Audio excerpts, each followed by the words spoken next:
Good morning. Go ahead and stand up and join us as we declare that we are children of the King. Come on.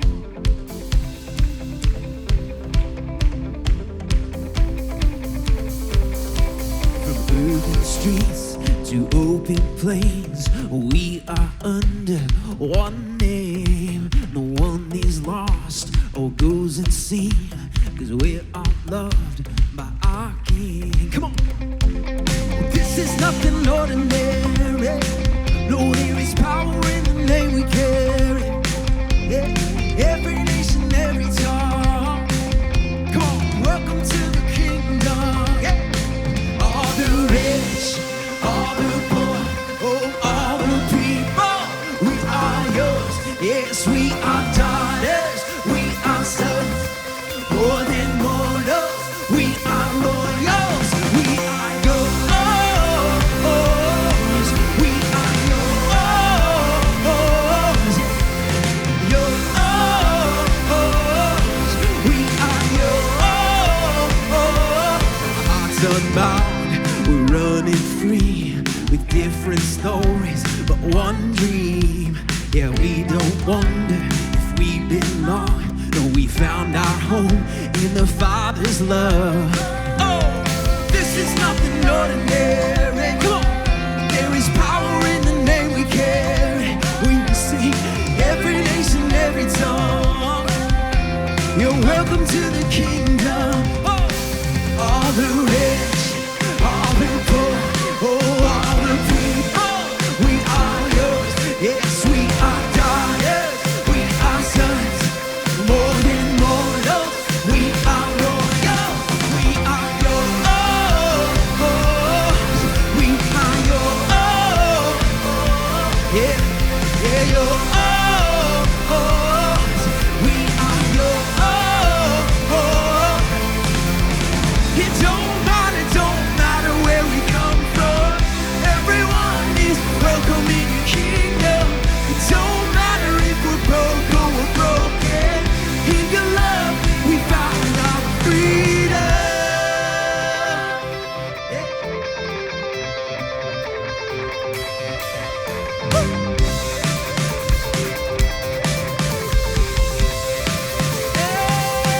Oh, all the rich, all the poor, yes, all the people, we are yours. Oh, we are daughters, we are sons. More than mortals, we are royals. Come on, we're yours. We are yours. Yes, we are yours. We are yours. Yeah.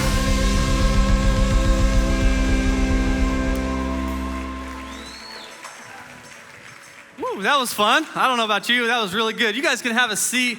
Welcome to Mission. Hey, if you're new here or maybe you've been out and about this summer, maybe in and out, there's been a lot that has been going on here at Mission. We just finished up our Love Work season. I just want to talk to you about a couple things that I'm really excited about. So we had 6 teams go to 5 different locations, 80 participants. We were both locally, globally, we were pretty much all the way around the world here. And so here's a cool thing, check this out. Those 80 people impacted over 4,500 people this summer. So, yeah. Really fun here. You guys saw some of the image here, but here's what I want. If you were family or friends that supported either financially or through prayer, or you actually had to hold down the home front while they were out doing their works here, I just want you to go ahead and stand up, because we want to just celebrate you for supporting. So if you're a part of that, stand up. Let's go. Don't be shy. That's fantastic. You guys can have a seat. Well, that's not the only thing that's been going on around here. You know that we kicked off a little initiative called the Backpack Drive. Last year, just to put it in perspective, I have to go look at my notes here. We provided 140 backpacks to Concordian School, which is let's see here, it's a Title I, and it's our partner. So this year, we decided what we would do is go talk to all of our partners, 7 of them, and go, hey, what would it take for us to bless your socks off? What would it take for us to meet the needs of the communities that you serve? And they came back with a number of 480 6 backpacks. And so we thought to ourselves, that's pretty audacious knowing that we gave 140 last year. But we decided to bring it to you anyways, and here's what you did. You didn't do 500, you didn't do 600, you didn't do 700, you didn't do 800, you did 801. Let's go.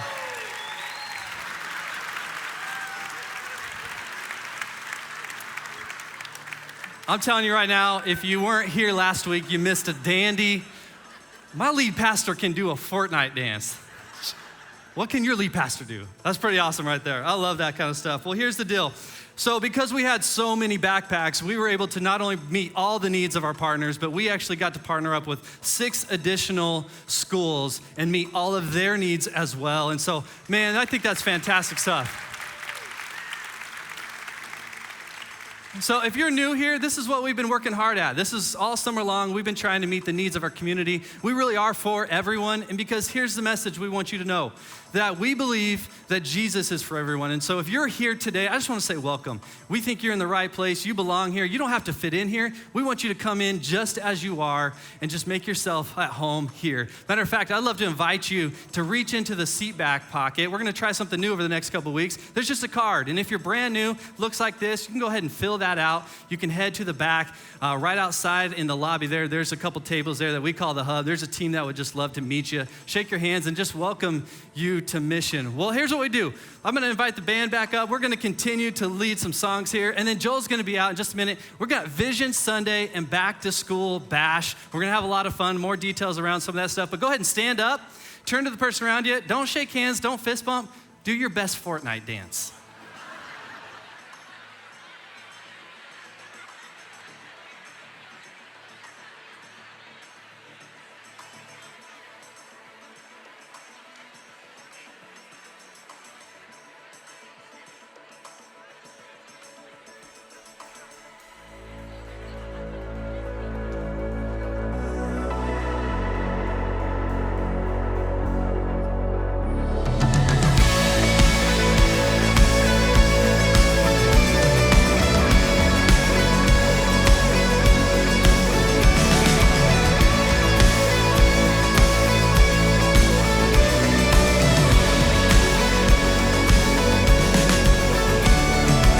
Come, let us worship our King.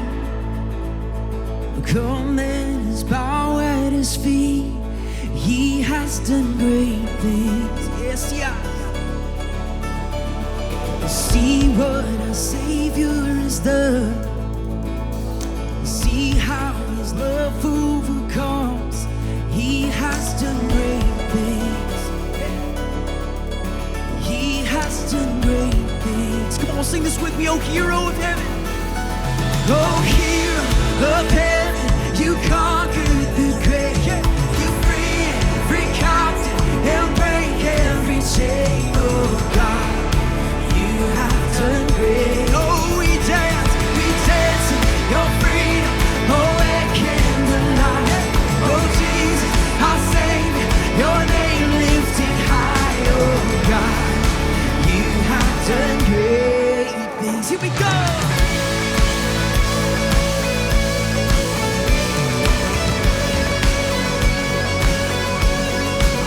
Yeah, you've been faithful through every storm. You'll be faithful forevermore. Yes, you have done great things. Yes, you have. Oh, and I know you will do it again.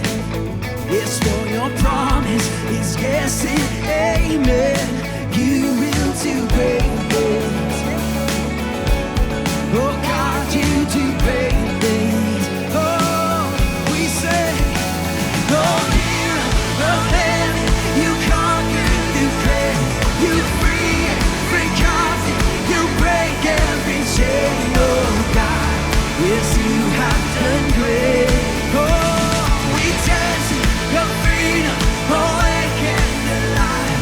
Oh Jesus, I sing your name lifted high. Oh God, you have done great things.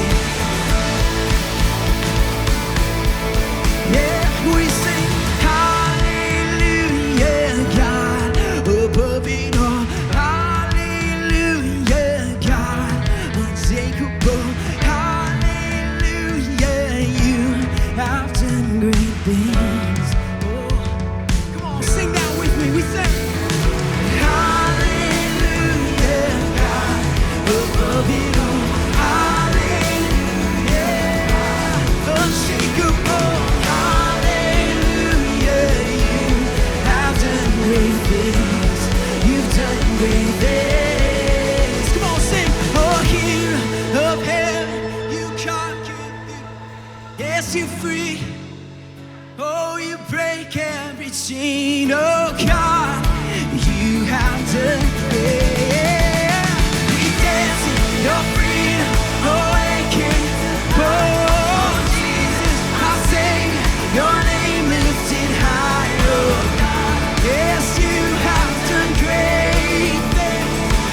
cross is my beginning,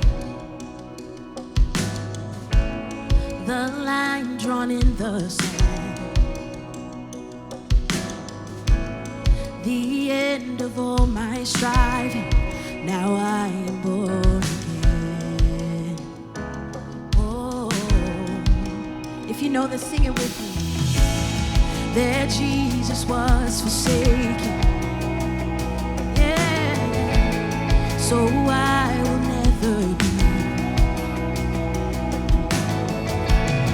His grace is my salvation, the gift of God, the work of Calvary. It is done, it is finished. Christ has won, He is risen, grace is here, love has triumphed over death forever. The cross needs no addition, His mercy is complete. Oh yes it is. His love is not in question. The Son of God has spoken over me. It is done, it is finished. Christ has won, He is risen, grace is here, love has triumphed over death forever.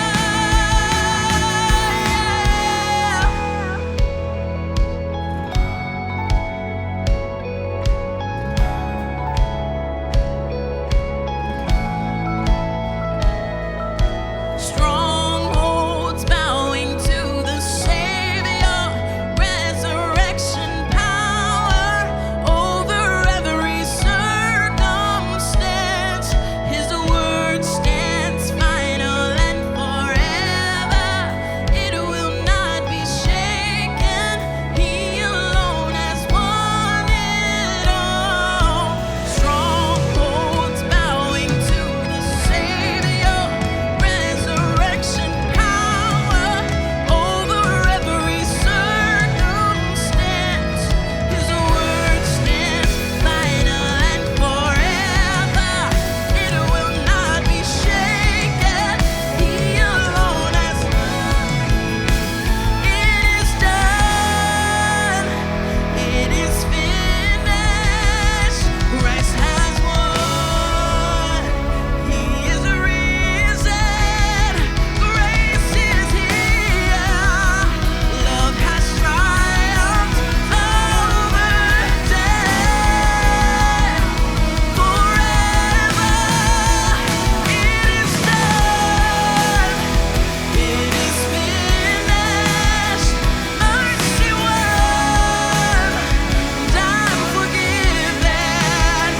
Sing His name. He is worthy of all praise. Jesus, yeah. You triumph today, yeah. Oh, you love triumph, yeah. Oh,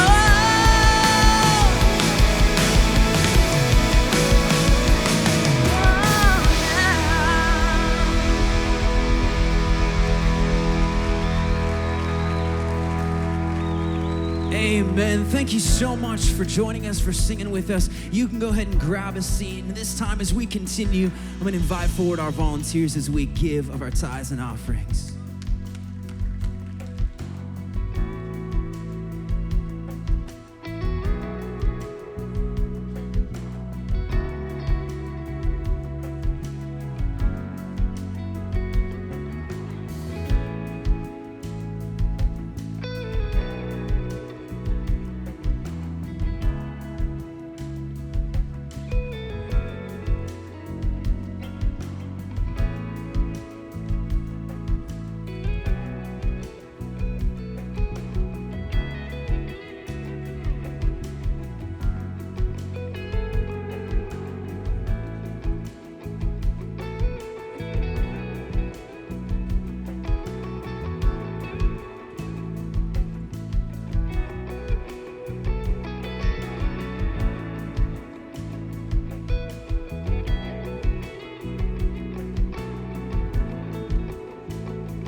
Mission started in a living room in 1995 with a vision of reaching and serving the East Valley, especially those who had not yet heard or embraced the message of Jesus. God has always been at the center of our story, both in the years we were thriving and in the years we were just surviving. An important part of our story is the thriving community God placed us in the center of. However, the truth is that publicly, we appear to be thriving, but privately, many of us are barely surviving.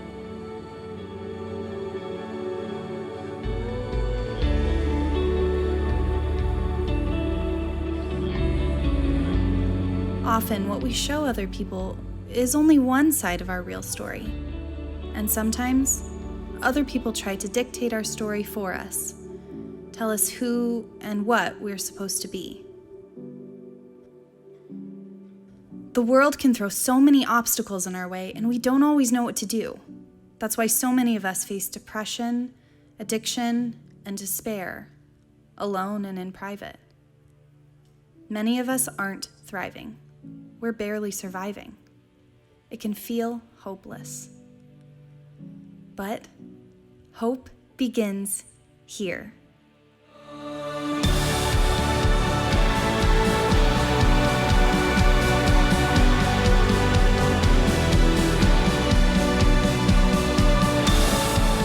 For everyone who doesn't think a church would be or could be for them. For everyone who thinks they've messed up too bad or strayed too far. For everyone who has served another God or lived as if there were no God for too long. For everyone struggling in secret, paralyzed by fear, searching for greater meaning, purpose, and value. We will be for them because Jesus is for them. We will fearlessly and unapologetically be the church that is for everyone. Here. Here is where our next door neighbors and the next generation will encounter the transformational life, love, and message of Jesus. Here in this community, everyone belongs. You belong.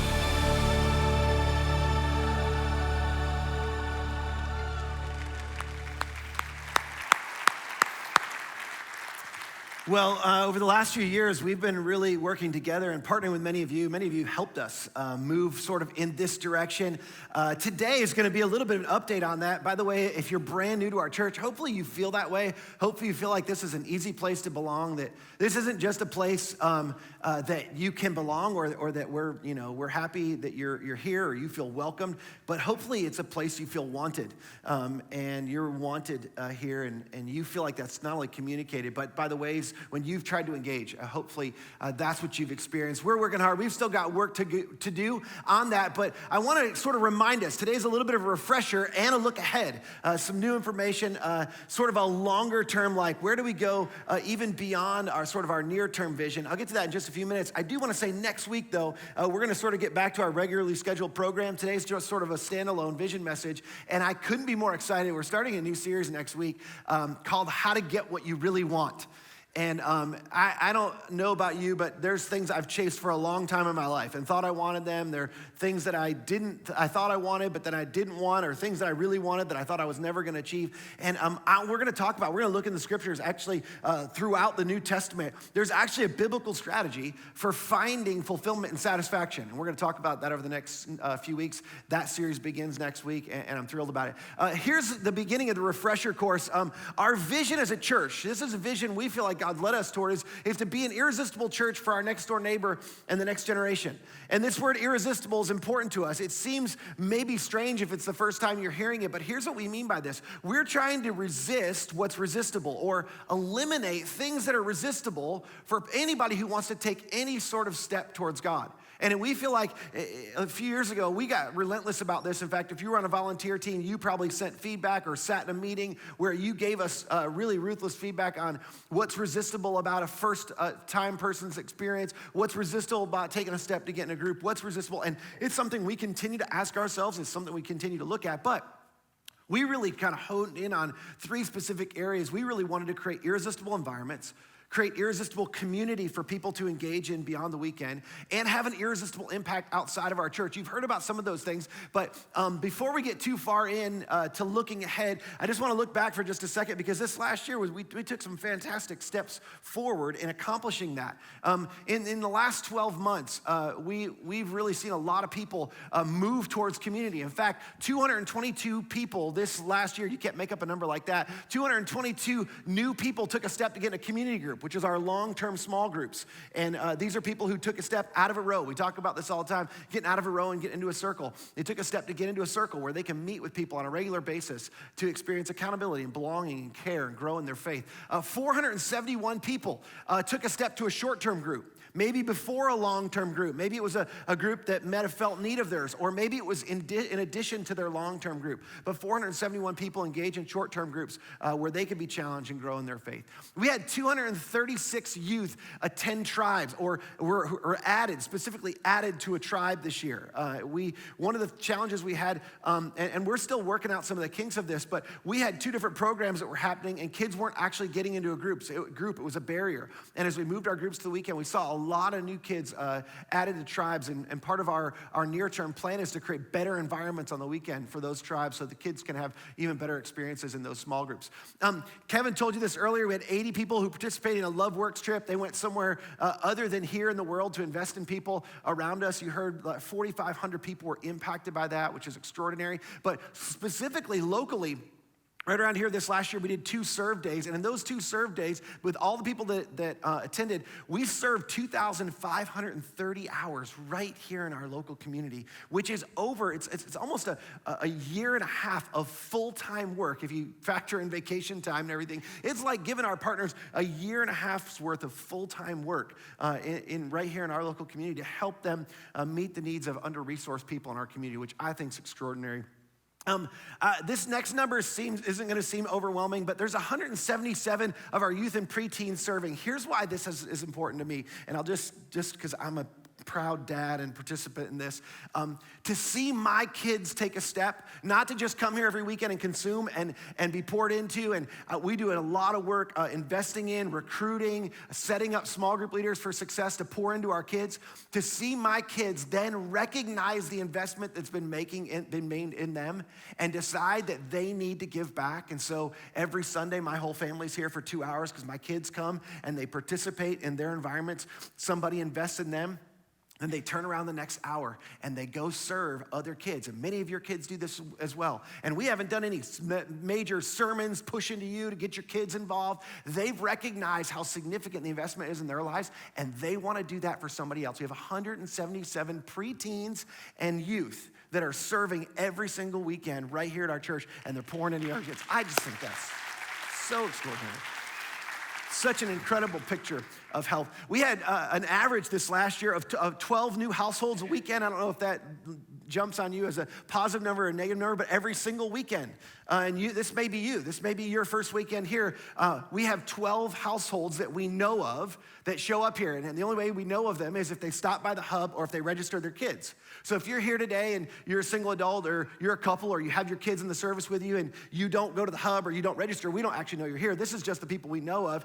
And the thing is that actually represents a three-year high for us in terms of average households on the weekend. So that's extraordinary as God's leading new people to our church. Yeah, that's awesome. That's worth clapping for. This last one, you're going to clap for this last one. So we had 109 people who were baptized last year right here on our stage, something we celebrate on a regular basis. And as awesome as all that is, and as we're celebrating, and there's more, I think we're poised to experience some of the most significant organizational and personal growth that we've experienced in years, and this upcoming year and beyond. There's a lot of exciting things that are ahead, and I'm gonna get to those things in just a minute. But I wanna provide some greater context for why we're doing what we're doing and why we're heading the direction that we're headed. Because here's the thing, I have conversations with some really high-level leaders from time to time, and oftentimes I'll sit down with somebody in coffee and they'll say, hey, I was looking on your website, or hey, we've been coming to church, or we're new to church, and here's a question, we're doing this thing, why are we doing that? And I wanna help people understand why we're doing what we're doing. But in order to do that, I wanna back up just a little bit to something that you may or may not care about. but just humor me for a second because this is my life. This is what I spend time thinking about. The landscape of church in America is a really interesting and dynamic place. As you look about how church is done in different places, how church has shifted and changed over the years, the landscape of church in America is actually facing another new challenge. In our recent history, the modern church movement, or sort of what this version of church is, what this looks like, it's actually not that old. It's as recent as around the 1970s. And it was perfectly designed to answer a question. In fact, the question was this, is God relevant? About, let's say 50 years ago, the church began to decline pretty significantly because it became irrelevant to culture. Culture had shifted in such a way, both in methods and music and architecture, all sorts of things, that started to make the church really feel archaic and feel like not just the methods, but the message was tired and it was old. And churches began to really decline in a significant way. And around the 1970s, there was a group of people who said, there's lots of people who don't think God is relevant to their everyday life and to their marriage and their career and their finances. And they felt like, gosh, this is a problem because we've seen the transformation.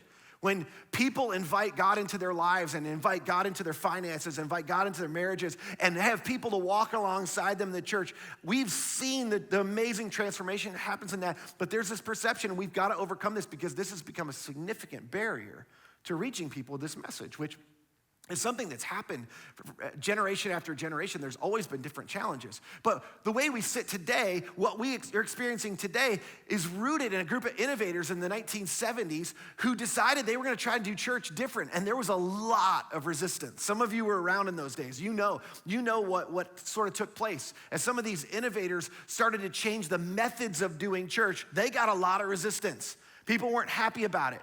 And they were like, we're not so sure about this. I mean, churches traditionally, this was a church, and you may have grown up in a church that looked like this, or some version of this, or a bigger version of this. And people decided, people, when they look at that, they associate all sorts of things with a church like that.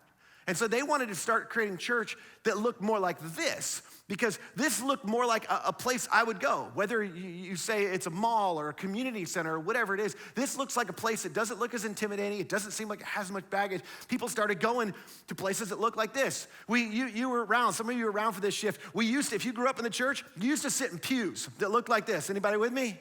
You remember how hard and uncomfortable those things are? You can thank me later for the beautiful, comfortable seats that you sit in every single weekend. Actually, I had nothing to do with it.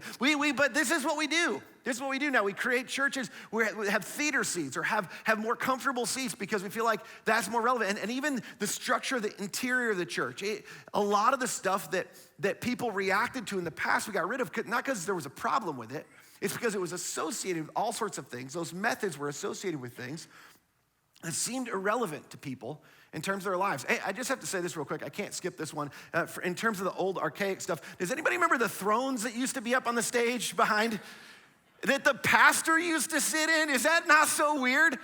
Like, how did we not call that out? Like, I don't remember why, but when we were growing up, like, the pastor used to sit in a throne up on the stage. Like, you couldn't pay me to do that right now. Like, that's just the weirdest, I don't know, that has nothing to do with the sermon. I just thought, we need to talk about that. We went from, just a few more real quick. We went from choirs, a lot of us grew up in churches that had choirs that looked like this, to now we have like worship pastors that have crazy hair and skinny jeans and they look like Ed Sheeran, and that's just, I don't know why, but that's what we do. The pastor used to stand behind a pulpit and sort of hold his Bible. He used to wear a tie and have to be like sort of the most dressed up person to honor God. And now we have pastors that look like this, that preach on a regular basis. Like, you got to be a hip pastor. I realized I was sort of behind. So starting today, I'm going to sort of every week, I'm just going to preach. I just feel like this. I got the beard going, and I feel like I need the bigger mic so you can see the mic. And my wife's not going to go for the nose ring. I'm just kidding. I'm not doing any of that stuff. But things have shifted. And here's the thing. In the modern church, it's been perfectly designed to answer the question, is God relevant? The architecture, the music, the communication, the styles. And these are things you don't really think about. Again, you may not even care that much about, but it's what I think about. And it's things we think about a lot of times because we're trying to figure out how do we make sure that what we're doing doesn't seem irrelevant to other people. And that's been going on for probably about 50 years. Like churches have been sort of plagued with that. And much of what's changed about the modern church is because of that. Because we thought if we can make church relevant to people, then people will think God is relevant to their lives. An interesting thing is it's really worked. The church has been incredibly successful. In fact, for some of you, it's why you came back to church. You grew up in a church where you didn't understand anything and you didn't really even like the music. It felt boring. It felt like it was uncomfortable. It felt like it was archaic, like people use language. It didn't feel like we were having a conversation. It felt like somebody was talking at you as opposed to talking with you. And so a lot of those things, because of culture, you just sort of went, you know what, that's not for me.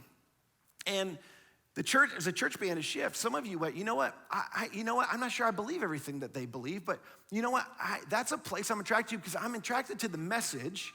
And because the methods have sort of shifted in such a way that makes it more attractive to me, or it seems more relevant to my life, I'm gonna give church a shot again. And some of you, that was your doorway back in.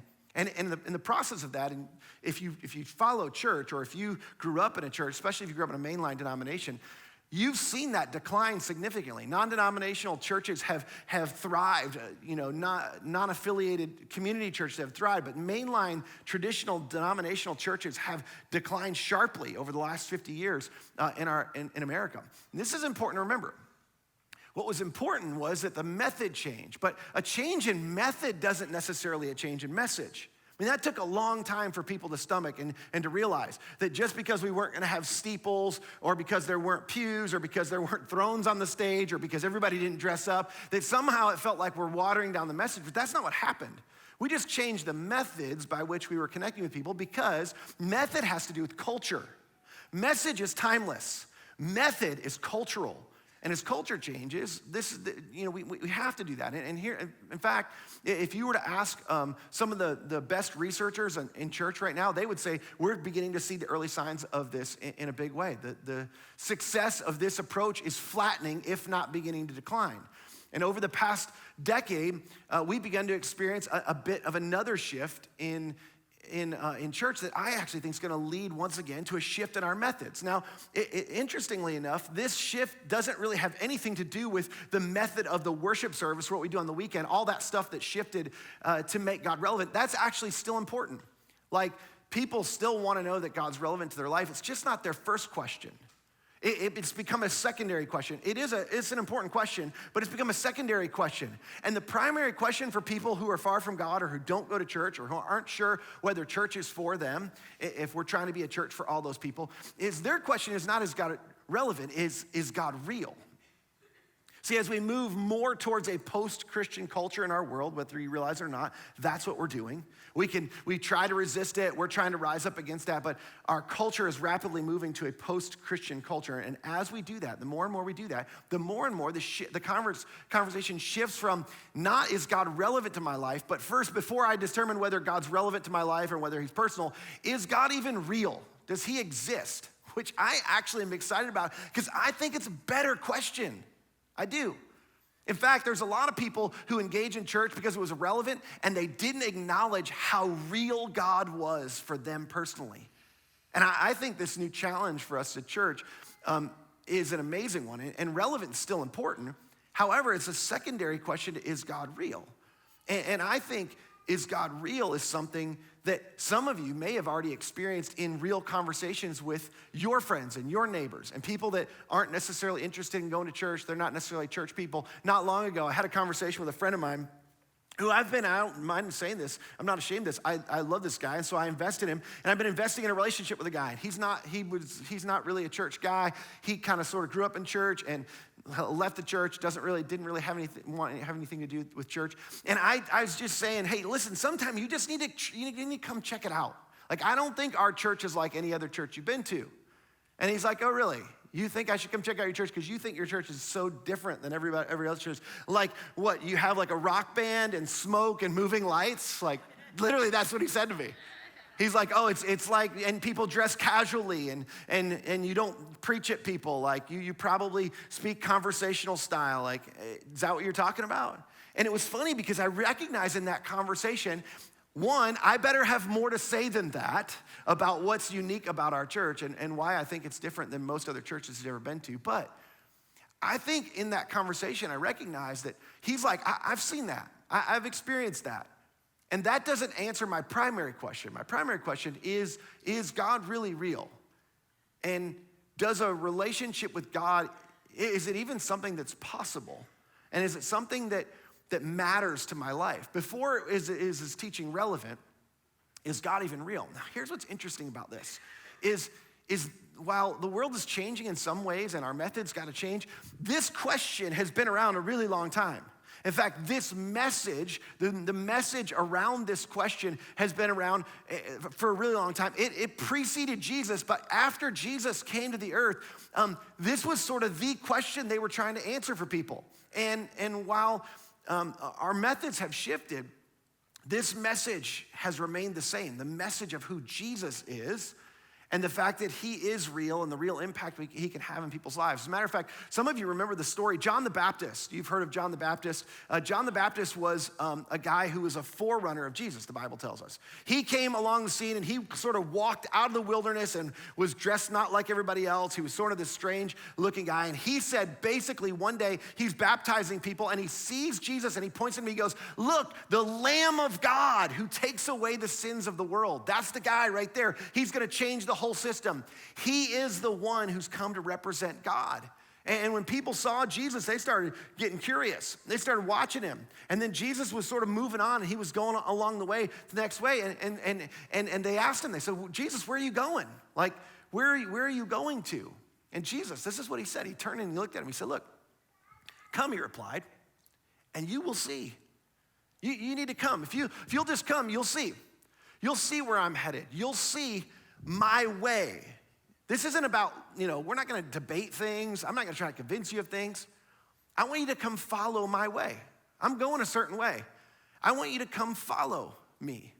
So they went and they saw where he was staying and they spent a day with him, which is an interesting detail. In fact, it's a really important detail because they spent the day with him and if it had gone bad, we would never heard the story, right? Like if that hadn't gone well, like they would have just slipped off. There were two specific guys who went. Andrew was the first one. Andrew, Simon Peter's brother. He was one of the two who heard what John said and he started following Jesus. And the first thing Andrew did after spending the day with Jesus, look at this. Andrew, the first thing he did was he went to find his brother Simon, who we all know as Peter, and tell him, we found the Messiah, that is the Christ. And he brought him to Jesus. Now, we do this all the time, don't we? I mean, you find something that you love, you find something that has meaning to you, you find something that's significant in your life, and what do? You tell other people about it. You find something that's impacting you. You find something that some of you would say has changed your life, and you start telling people about it. And whether that's an experience, it's a restaurant, it's a vacation spot, it's a new toy or a new gadget or an app on your phone. There's something that you're always like, when you find this thing, it's like, I've got to tell people about it. And that's exactly what Andrew did. It's natural human behavior. The other guy, the second guy that followed Jesus initially with Andrew was Philip. And Philip went off to do the same thing. Philip found Nathanael, he's a friend of his, and he told him, this is what he said, we have found the one. The one, remember we were looking for the one? We found the one Moses wrote about in the law, and about whom the prophets also wrote. Jesus of Nazareth, the son of Joseph, he is the one. Nathanael didn't actually respond the way Philip expected him to. Nathanael said, Nazareth? Can anything good come from there? Nathanael said, you gotta be kidding me. You think you found the one and he's from Nazareth? And Philip said, okay, you just gotta come. You just gotta come and see. I'm not gonna try and convince you. I get it, like Nazareth has baggage, and I don't know what the baggage was, but clearly Nazareth had baggage, and he's like, I'm not gonna try and convince you of that, but I met this guy, and I spent time with him. I've experienced him, and you just need to come and see. You just need to come and see. This isn't new. This is what people have been doing in Christian circles or religious circles for years and years and years. And here's why. This is part of the human experience. When we find something that's truly extraordinary, the things that are sort of beyond explanation, when we can't convince people they'll love it. What we do is we try to convince people to try it, right? In fact, we were at dinner with another couple. I won't tell you where because it's a little embarrassing when I tell you what I'm going to tell you in a second. But we were at dinner, and it's a little pricier place, a place you only go for like special occasions. And we were going like on a special occasion. We were out at dinner, and at this one specific place that we don't go very often, but like there's this one entree, and it's expensive. I'm just going to be honest with you, it's expensive. That's why it's a little embarrassing because it's a lot of money to spend on food. Don't judge because you do the same thing from time to time. So, but they have a 40-ounce bone-in ribeye. I mean, it is unbelievable. And we got there, and I thought, my wife doesn't want this, and I don't know this other couple, but I'm thinking, I gotta convince one of them, because I can't order that myself. Like, I can't justify that, but like, if I could split it with one other person, like, if I could convince one of them to order the 40, so I just started talking about it. I was like, listen, this is crazy for tonight, but like, they have this sometime. When you have a special occasion, you ought to come here and like, you ought to order this 40 ounce. I mean, it's amazing. They bring it out on this big tray and it's like the bones, like when they carry it out, like the whole restaurant's gonna be like, what is that? I want that, I wanna order that. And it comes out and they've already sliced it. Like it's the ribeye is an amazing piece of ribeye and they already sliced it and they've got this chimichurri sauce that goes on top of it. It's so good. And he's like, why aren't we getting that? I'm like, well, I mean, it's only really for special occasions. So, when we have a special occasion, we ought to do that. And the guy's like, I'd be willing to share that with you. There's some other things, look on the menu. And his wife, this is totally caught me by surprise. His wife's like, I want that. Let's share that, Louisa. So literally, his wife is like, I want the bone-in ribeye. I'm like, this is amazing. Like, we're gonna go to dinner with these people a lot because, especially at this place. And we had the bone-in ribeye, and it was unbelievable. And here's the thing. The guy, her husband, I think he had buyer's remorse at the end of it. He's sort of like, I should have went with the bone-in ribeye. And I'm like, sorry, dude, next time we'll come back, and you and I can share the bone-in ribeye. So it all worked out really, really well. But here's the thing. The first Christians, they were doing the same thing. They had experienced something. They experienced someone. And they weren't trying to convince or coerce or convert. They simply wanted others to come and see for themselves. That's what they were trying to get people to do. And that was the message, come and see, because here's why. This is what they discovered that many of you discovered is Jesus needs to be experienced, not explained. Like he needs to be, we need to experience Jesus. Like some of you somebody's explained or tried to argue with you, or they're trying to give you their rhetoric. And the thing is that rarely convinces people. In fact, one of the great things about I think some of the things we've done here is it's not just about somebody standing on stage and what they're gonna try to convince you of. Or it's not just the words that are in songs. It's the people that you meet. I think a big part of the magic of what the community is here is when you meet people here, there's people who genuinely care about you. And they genuinely care about you because of the way their Savior cares about them. And they've had a significant experience with Jesus, and they wanna share that with everybody around them. And I think people can sense that. But here's the thing, the methods of inviting and to what we invite to and where we invite, how we invite, I mean, that's shifted, but the message hasn't. I mean, the method of inviting is not new, it's old. The ways we invite, what we invite to, that's changed, but the message is the same, and the message is to come and experience Jesus. I've told you this before. I mean, Jesus said about himself, he said, when the Son of Man's lifted up, I'll draw people to myself. Your job is to lift me up. And if you'll lift me up, I'll draw people to myself. And it's one of the things I'm thrilled about in terms of the culture we've created here. We've created a culture that is for everyone, where everyone can come and see and experience Jesus being lifted up. The whole you belong here, communicating a sense of belonging to people here without exception. It's not a, hey, you gotta dress a certain way, or you gotta believe a certain thing, or you have to engage in a certain way. It's like, no, we wanna invite you, and we want you to experience a sense of belonging here. I believe we've really created an irresistible environment for anybody who wants to take a step towards God. But this is what I want to talk about for our next couple of minutes. I want you to dream with me for a second. What about the people who don't? See, I think we've done an amazing job creating a step for anybody who wants to take a step towards God. But what about the people who don't want to take a step? Who aren't interested? Who don't yet want to come and see, at least in an experience like this? For years, I've been engaging in network of pastors who are forward-thinking Christian leaders, and they pay attention to culture.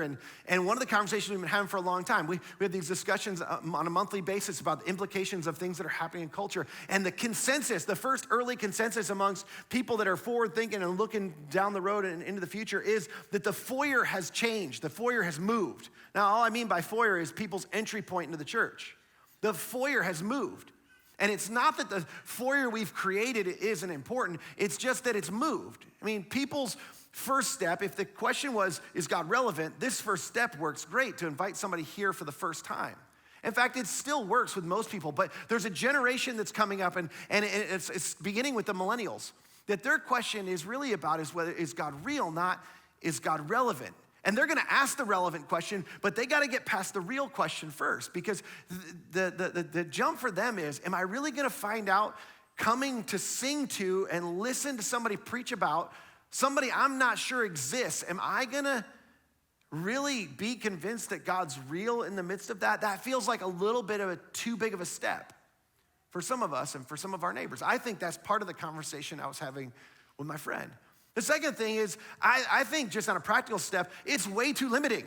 I mean, just having one inviting opportunity 1 week a year, that's only 52 opportunities to invite somebody, and with their schedules and your schedule, and nobody's here every weekend, and they're not available every weekend. I mean, you've been trying to get some people to church for how long, and you can't make it line up, and you've been trying to invite them, but you know they've got some other questions anyway.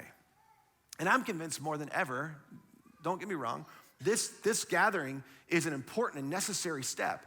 I'm convinced that we need to create another first step. We need to create broader first steps. We need to expand our foyer, because this step is, for some people, it's too big a step, and it's not the first best step for some people, because they're not yet ready for that. They're not yet interested. But here's the good news is, we know this, church doesn't equal weekend service. I mean, for some people it does initially, but the church, and the Apostle Paul told us this, the church is the body of Christ. We are the church.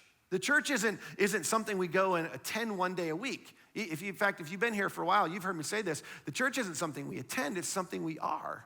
Or it's someone we are, it's a group of someones that we are. And our near-term plans, by the way, for our campus, the phase 1 of our 2020 vision, if you're new, you probably don't know what that is. Next week, you're gonna see a whole new unveiling of the specific plans and the specific stages of the plans out on the walls in the lobby next week. It's gonna be awesome. But our near-term plan is specifically moving us in the direction of not just creating one opportunity to invite people, but to be able to engage people beyond just the weekend. The phase 1 specifically, it involves, we have some challenges. I don't want to go into this in depth today. In our preschool space and our children's space, the reality is there's a bunch of exits, and it's going to make it way better for experience for kids on the weekend, which is a way to reach our community. There's a lot of young families in our area. We're gonna update all of this stuff so you can see it next week. But it's gonna make a massive impact for our kids and our teenagers. And the space that we're redesigning is gonna involve not only the preschool space, but small group space for our kids and a better experience on the weekend. But while this will make a massive impact on the weekend, we've got to get this done because it's a key step in our long-term vision, and we got to get this done this year. In fact, our plan is to get it done this year. Our plan right now in our timeline with permitting and finishing the construction drawings and things like that, now that all the designing, planning's done, is to break ground in February, which we can't really do it earlier than that because we actually need to do it in the spring and finish it before our next ministry season because it's going to reshuffle things and move people around.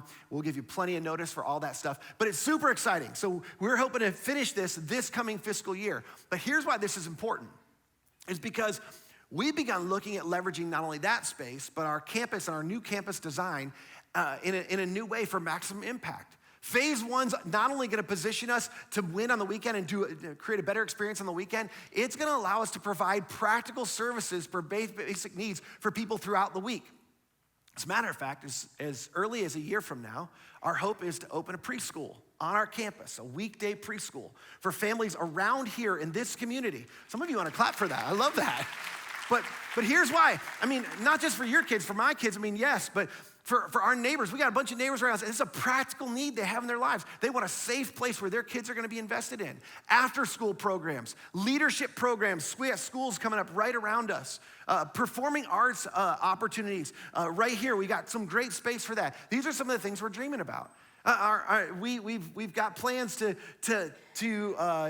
create a coffee shop and an addendum to a plan right now. We haven't figured out funding it. Maybe somebody wants to fund this. Is a splash pad that goes out here. I mean, people in our community are looking for places to take their kids on a regular basis, especially on days like today. It's super hot, which is why there's gonna be a bunch of fun about a lot of water out there. That's gonna be awesome. But we wanna be able to provide some practical needs. We have somebody approach us about hosting a farmer's market here during the week, which is amazing. It's a great opportunity to provide for some practical needs, basic needs for people in our community, to try to engage them and to invite them to connect with our community and to experience the body of Christ, serving them, which is what people need to experience. The body of Christ is how people experience Jesus. But alongside that, we want to increase the number of things throughout the week as people are showing up on our campuses, ministry efforts that actually meet people's greatest needs. I mean, their basic needs are served through some of those things, but people's greatest needs in our community, and you don't need me to go into this.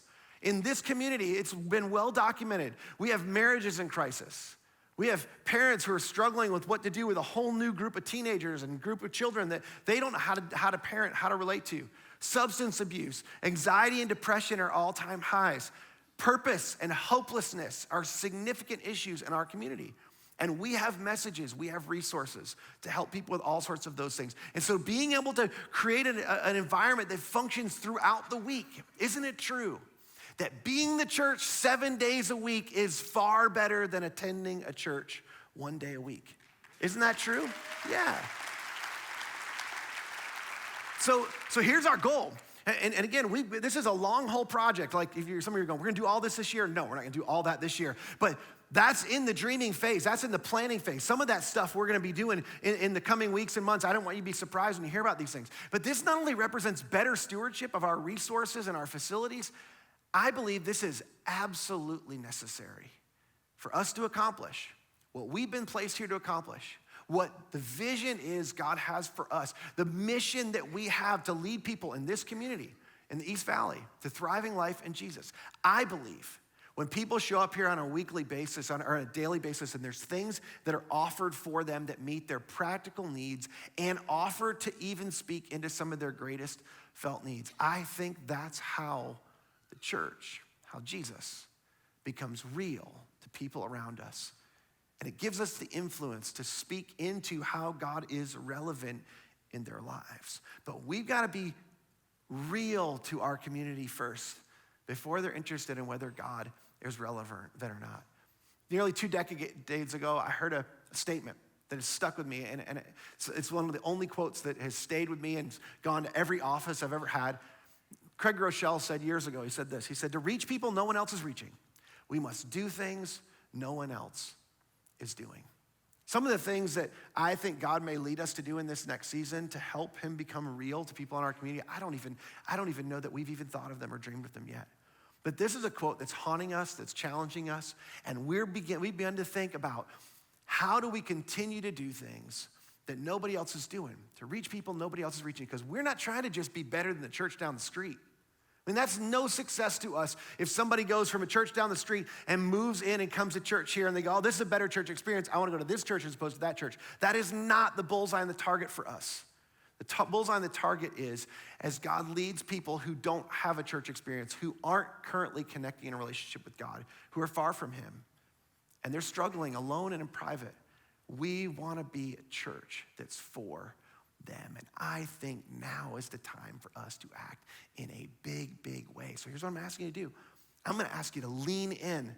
Lean in on some of these things. You're going to hear about, this isn't actually just going to go away. You're going to hear about these things in the upcoming weeks and months. We're going to keep some of these things in front of you. We're going to tell you about some of the things that we're going to try out. Some of them are going to work. Some of them aren't going to work.